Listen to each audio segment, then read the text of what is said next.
the truly resilient leaders engage in learning, which is hard. Learning is difficult. Learning is about looking at the things that you don't want to look at or having to put some serious effort and energy into it. And also that can deplete your levels of resilience. So you need to then once again go, right, my learning has de-energized me. I need to re-energize from my learning and go again. I like that. I create clear thinking and decisive leaders who can amplify their influence. Contact me to find out how I can help you or your organisation. And today our guest is Russell Harvey. How are you doing, Russell? I'm very good. Thank you, Judith. I'm very good. How are you? I am good. And I am curious, are you a dancer? I'm not, no. It's like I'm quite comfortable being the first up on the dance floor, but I'm not actually a dancer myself. Whilst I'm not a parent, it's like I do feel like I'm doing dad dancing an awful lot of the time, but it's like I'm more like stuff it, dance like nobody's watching, go enjoy yourself. So yeah, I'm not a dancer, but I'm all right just to get up there and, do my thing. You know what? I think that is a dying art because of all the TikTok dances, it's like I'm noticing, and this, when I listen to young people talking, they are great at doing dances together. So, some sort of dance hits the viral, everyone's doing it, and then whatever. But when it comes to just moving to the music, it's like they're not sure what to do because for them, dancing is doing something that thousands of other people are also doing. So I think there's a great thing lost there. And also I think it kind of like translates into leadership in a way. Because that need to stand out and do the thing that you think is right as opposed to what everybody else is right. I know there's a clip, I don't know how old it is, and as sometimes it's really good and sometimes I think it's a little bit twee of like it's at some form of music festival somewhere and there is an individual that is dancing by themselves on a hillside. Yeah. And then people slowly start to join in and copy, and it's like, right, leader, follower, discuss. Sometimes it works well, and sometimes I think it can be a little bit patronizing depending on how experienced the room is, I think. Or more importantly, the message that you're trying to pull from that video. Yes. Can determine whether it's twee or not, I think. Yeah, very true. Very true. Tell us more about you, Russell. So I am the resilience coach, Judith. Not any old resilience coach. I am the resilience coach.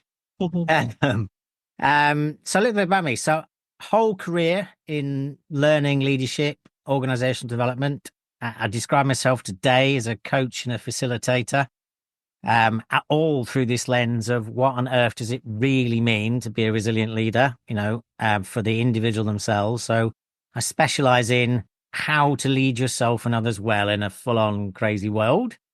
And that came about, all of that came about. So the resilience coach is 9.5 years old now.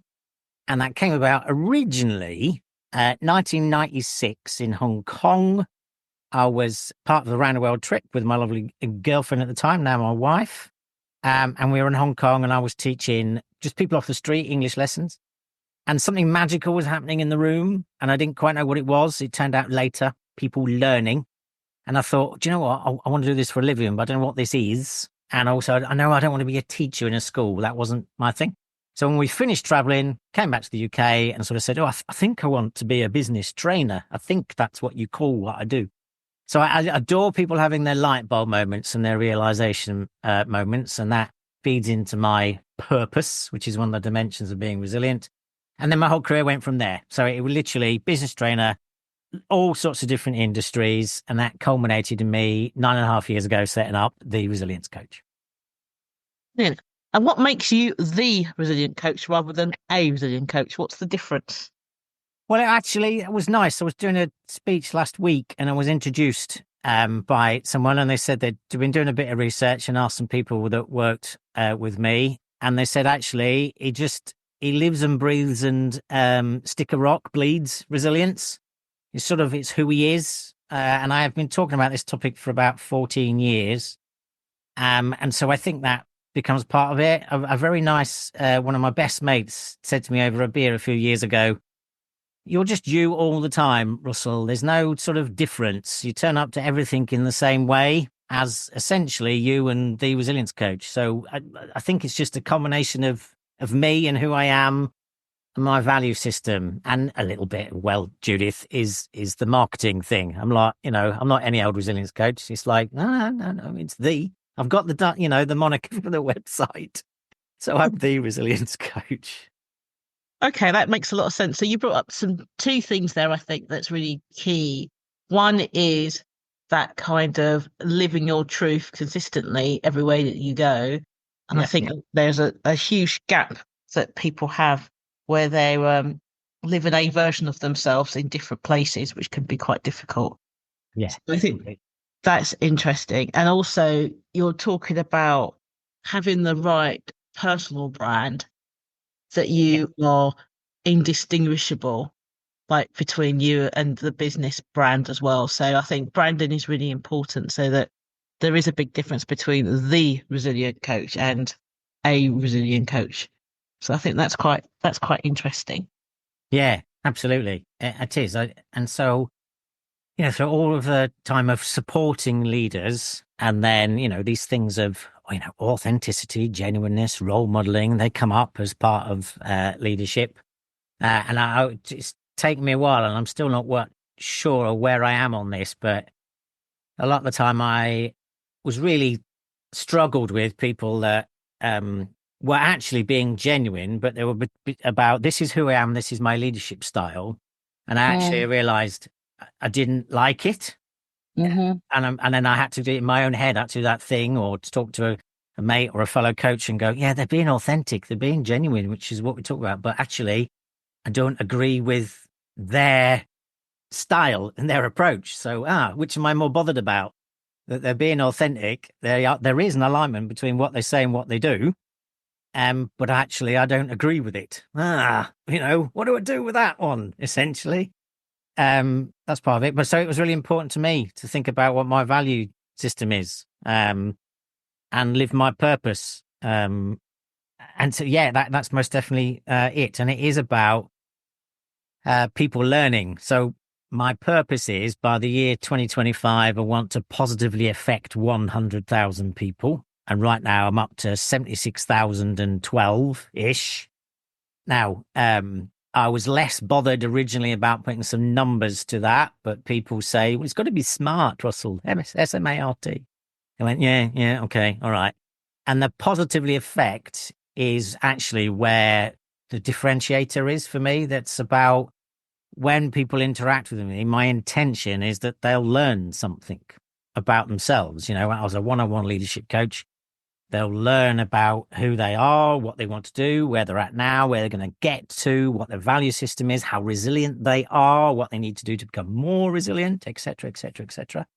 And as a consequence of that, that's why I define resilience as bringing forward with learning. I'm not a fan of this term bounce back, because there's a bit of a subconscious instruction that once we've faced into a difficult, challenging thing, we'll then go back to how we were. And that's when I'm going, no, you can't really go back. Or actually, it's more important for you to understand, as a result of your experiences, what have you learned? So learning, for me, is a fundamental premise of being resilient. That's why I really hammer home the message of, I define resilience as springing forward with learning. Okay, thank you. So that's quite interesting because you're focusing on post-event as opposed to dealing with the event.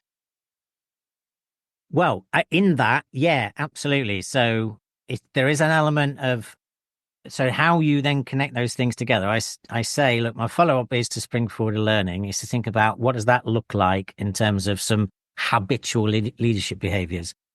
So that is getting into the habit from all of life's experiences, whether they're good experiences, not so good experiences, is to do some form of pausing. And so pausing could be going for a walk. Pausing could be listening to a podcast. Pausing could literally be staring at the wall and dribbling. There's hundreds of different ways in which you can pause. And in those pauses, you need to do the combination of recovery, re-energizing, and reflection. And so that's how I combine that those twin elements of resilience. About you will be using your levels of resilience, your resilience reservoir, to face into the in the moment challenges, but then also you need to replenish yourself. And I think I just still get concerned that we really, really don't do enough of replenishing ourselves via learning. So even through, the pandemic, leaving the European Union, all sorts of different things that have happened the last few years, it still seems to be the mentality of like, well, that's done now. We just need to move on to the next thing.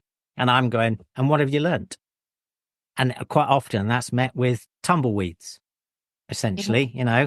The truly resilient leaders engage in learning, which is hard. Learning is difficult. Learning is about looking at the things that you don't want to look at, or having to put some serious effort and energy into it. And also that can deplete your levels of resilience. So you need to then once again go, right, my learning has de-energized me.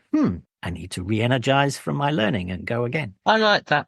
See, I like the idea of springing forward with learning as an action orientated thing to do. I'm not sure that I agree that is in effect resilience, because it's almost, because if resilience, this is my hypothesis, if resilience is about adapting to something that's a stressor, or maintaining psychological well-being due to some stressor or adversity or something like that, spring forward is what you do after you've become resilient? Or am I missing something in your methodology? I don't. So it's both. This is the thing. So it's a duality to it. There's absolutely. So it's making the conscious decision to choose to engage with developing your resilience day to day. Okay. And as a consequence of that, you will build your levels of resilience. So that actually, when you face into life's challenges, actually something that you used to view as challenging, you might find less so, because your resilience levels are higher. But then also at the same time, once you've, if you do something that you really love doing, plays to your strengths, then after that, you've got a nice tired. Yes. So you actually need to recover and recuperate nice tired. And then when you've have to face into something which is completely de-energizing you, where we seem to predominantly spend our time of like, yeah, you've got a tough time, so you've got to be resilient. That we seem to just only talk about that. Absolutely. Once you've faced into something that you are finding that's not playing to your strengths and is de-energizing you, then you are, I don't necessarily want to swear, but you're knackered, essentially. Gotcha. There's a difference between nice tired and the other thing. I agree. You know what I suddenly think? I think, this is me, a bit cheeky really, because this is your methodology. I think what works for me for what you've said is just a change. So springing forward with learning suggests to me that it's a constant thing that's happening. Totally. Whereas spring forward seems to me as the end action. But that's just me, but just... No, it's great. I just think springing forward fits what you're saying. Do you know what I mean? I think that fits what you're saying more than spring forward, which seems to be an event after. Yeah, springing forward with learning. Absolutely. Yes. That's what it is. So it encapsulates those two things of like, I need to recover. So, and I also then need to make the choice just all of the time in a way that works for you, that is enjoyable and is nice. It's like that choice to go, I'm going to persistently and permanently engage with developing my resilience. Yeah, I guess you. And sorry about that. I mean, one of the things that I do is help business owners really define what their proposition is. And it's a bit like a busman holiday. So when I hear something, I'm like, doesn't feel quite right. It feels a little bit more like this. So, but that's cool. What I am interested in talking to, more interesting in a way, is your idea that resilience can be the key to extraordinary leadership. Now, I'm all about extraordinary leadership, and I know resilience is a key part of it. So I'm interested to know your view on that. Yeah, so I appreciate that I'm biased. Uh, and so the short answer is absolutely it can. And it goes back to what we've been talking about. If the leader is truly learning Yeah. about what's working well for them and what isn't, and they're able to do that thing of adapting where they need to. So, I spend my life in business buzz world, when you talk about all the things to do with adaptability, it's like it's attitude, it's confidence, it's purpose, it's adaptability. And it's like, they're the words that are thrown out there all of the time. So, enabling a resilient leader to spend more time in the adaptability place, but it's really beneficial. There's some really great research from Dr. Jenny Campbell at the Resilience Engine. I don't know her. She's a fellow person in the resilience space, and they've looked at those individuals that make the choice to spend a third of their time developing their adaptability, engaging with their adaptability, openness to change. Then they get themselves into this place called thrive, another buzzword. So it's also in the whole resilience space. Anybody that's listening now, understanding whether they are surviving, hanging on by their fingernails, coping, there's some variation of, when anybody asks you, are you all right? They go, I'm okay. And okay can be on the verge of thriving, or it could be on the verge of actually going back to hanging off the cliff edge, surviving. So those that engage with this openness to change, a third of their time, then they get themselves into thrive. So leaders that are truly engaging with this idea of doing things differently, openness, curiosity, even when, it's like, do you know what? I'm just grateful that there's been just a moment of quiet. Just literally, we've managed to have a few seconds where it's not crazy, It's also going, right, so now's the time when I need to be open and curious. And when you're tired, you won't necessarily want to do that. That's why it's good to keep building your resilience reservoirs around all of this. So, yeah, that's just what my response to that question, essentially. Makes sense. I mean, if you think about what is happening now in the world and what will continue to happen, i.e., we will continuously face more complexity, more uncertainty. Yeah. Things that we used to rely on, firm rules of this is how things are is no longer really in existence. We need to be able to be adaptable, and we need to be able to not only be resilient, but enable other people to be resilient as well. So we can teach others how to be resilient through our own messaging and reaction to things. Totally. So there's a couple of things there. So, I have noticed for quite some time, it does still come from leaving the EU. Just literally every day, those in the business community were saying, like, we need certainty. And I'm sitting there, in my, tower with my VUCA head on going, well, VUCA, there is no certainty in the VUCA world. Uncertain is one of the letters, So, one of the words. So, then taking my arrogant head off is to go, resilient leaders really do start to unpick and understand just what clarity that they do and don't have.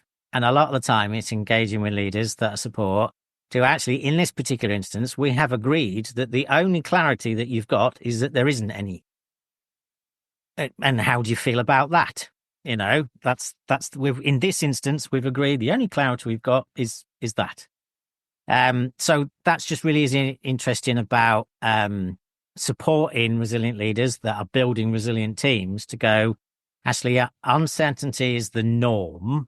And how well do we deal with that, face into that? But then as a consequence, what do we have clarity on? Because we do need to ground ourselves. So you ground yourselves in your experiences, your strengths, your skills, your capabilities, your camaraderie, your team, the people that are looking around you.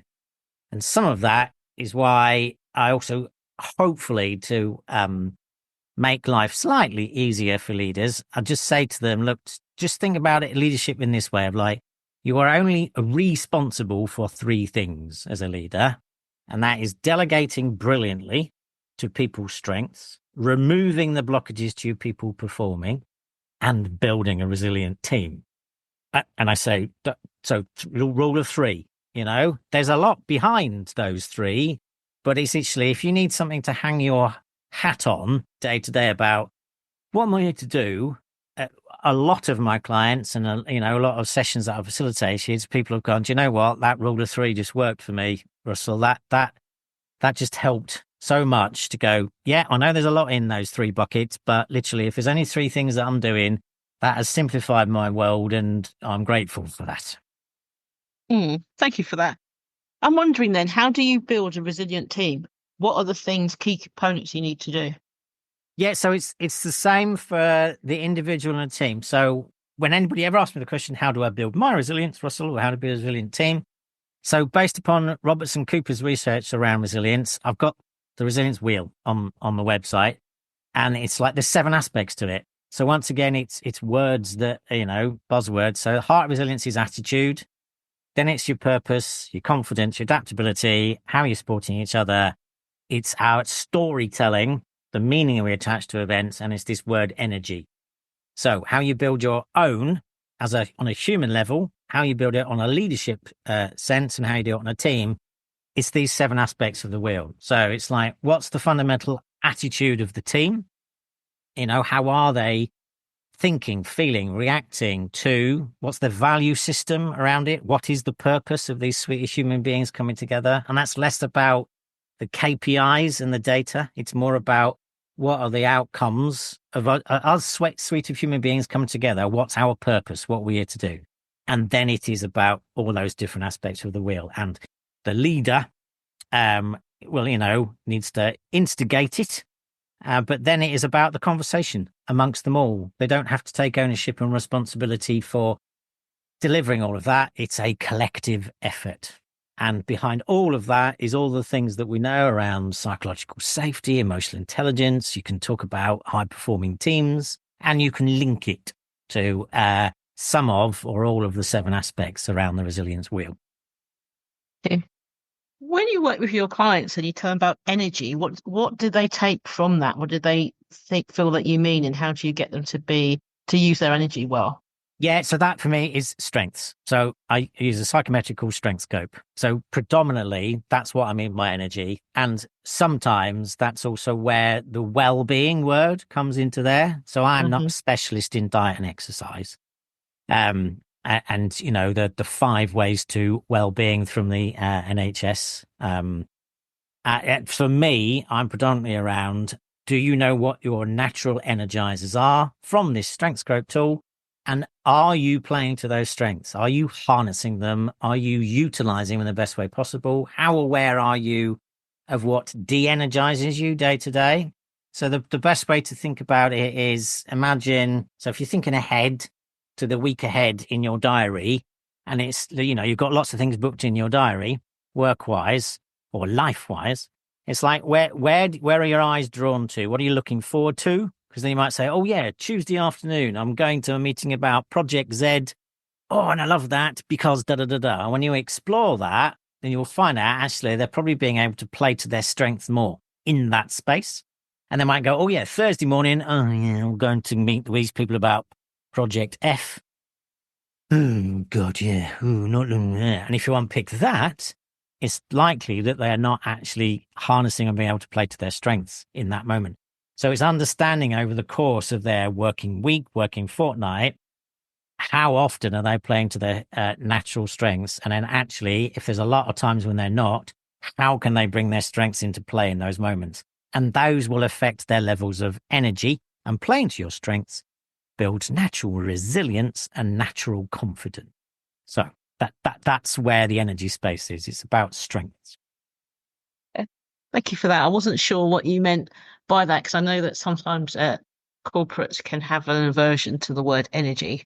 So I was just wondering what you were doing there.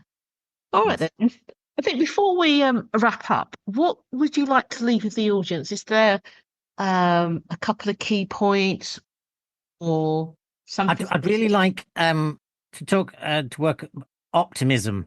So as well as springing forward with learning, they can take Yeah. that as a takeaway. I've a bit of a personal worry and concern about toxic positivity. So it's really good to be, yeah.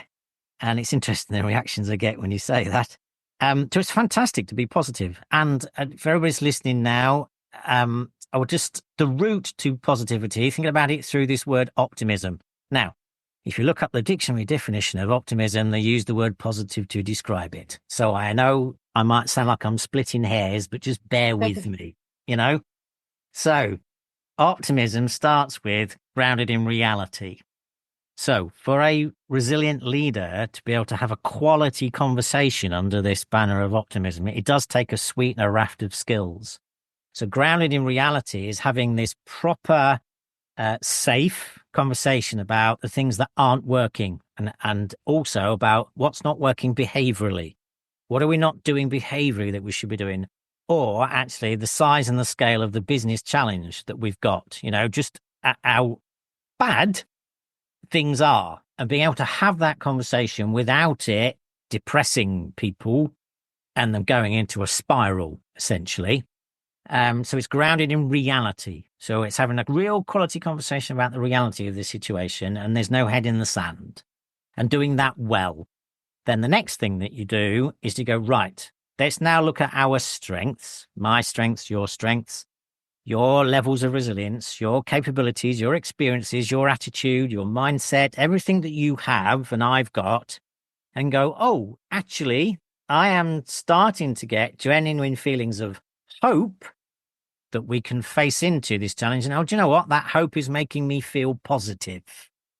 So being able to do that, and you can't do it all in one go. It has to be a style and approach of the leader and the team. So a resilient team is an optimistic team.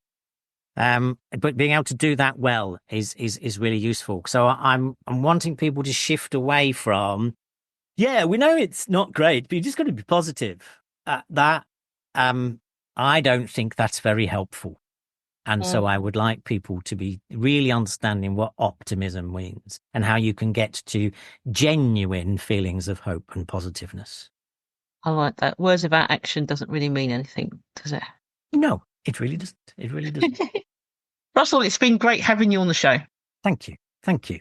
I've appreciated it. Thank you for your time. You're welcome. And thank you out there for tuning in to the Maverick Paradox podcast. I'm Judith Germain, your host, and I hope you've enjoyed listening to today's conversation. The Maverick Paradox Magazine. The Maverick Paradox Magazine is for the pathologically curious. Written by a swagger of socialized mavericks who are divergent thinkers, the magazine tackles the biggest issues affecting maverick leaders today. You might be a business owner or a leader within an organization who wants to have your thinking challenged, to be exposed to a diversity of thought, or to learn from diverse experts in their fields. If so, the Maverick Paradox Magazine is for you. Join the swagger at themaverickparadox.com and engage in the conversation.